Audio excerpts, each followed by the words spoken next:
ഒരു ഫുട്ബോൾ റഫറിയുടെ സ്വപ്നം, ഒരു രാജ്യത്തിന്റെ അഭിമാനം, ഒരു ലോകകപ്പിന്റെ ചരിത്ര നിമിഷം.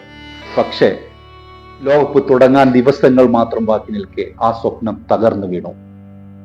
ഞാൻ പറഞ്ഞു വരുന്നത് സൊമാലിയിൽ നിന്നുള്ള ഉമർ അബ്ദുൽ ഖാദിർ ആർട്ടൻ എന്ന് പറയുന്ന റഫറിയുടെ കാര്യമാണ്. 2026 ഫിഫ ലോകകപ്പിൽ മത്സരം നിയന്ത്രിക്കാൻ തിരഞ്ഞെടുക്കപ്പെട്ട ആദ്യ സൊമാലിയൻ റഫറിയാണ് അദ്ദേഹം.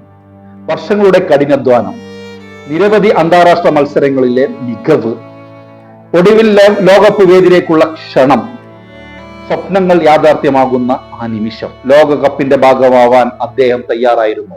ലേക്കുള്ള യാത്രയ്ക്ക് ആവശ്യമായ എല്ലാ രേഖകളും കൈവശമുണ്ടായിരുന്നു. എന്നാൽ മിയാമി എയർപോർട്ടിലെത്തിയ അദ്ദേഹത്തെ അധികൃതർ തടയുകയായിരുന്നു.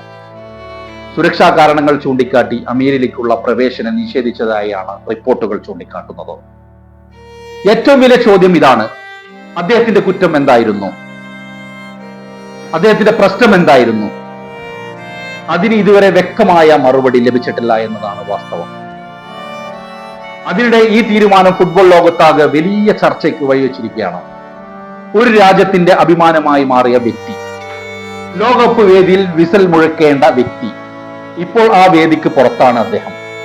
ഒരു വിസൽ ശബ്ദത്തിലൂടെ മത്സരത്തിന്റെ ഗതി മാറ്റാൻ കഴിയുന്ന റഫറി ഒരു തീരുമാനത്തിലൂടെ അദ്ദേഹത്തിന്റെ ലോകകപ്പ് സ്വപ്നം നഷ്ടപ്പെടുത്തി.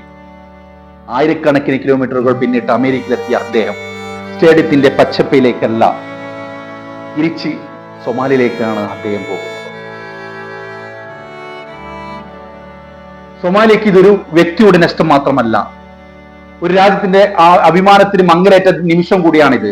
ഇപ്പോൾ ഫുട്ബോൾ ആരാധകർ ചോദിക്കുന്ന ഒരേ ഒരു ചോദ്യം: ലോകകപ്പിൽ പങ്കെടുക്കാൻ തിരഞ്ഞെടുക്കപ്പെട്ട ഒരു റഫറിക്ക് പോലും പ്രവേശനം നിഷേധിക്കപ്പെടുന്ന ഈ സാഹചര്യം കളിയുടെ ആത്മാവിനോട് യോജിക്കുന്നതാണോ എന്നൊരു ചോദ്യം.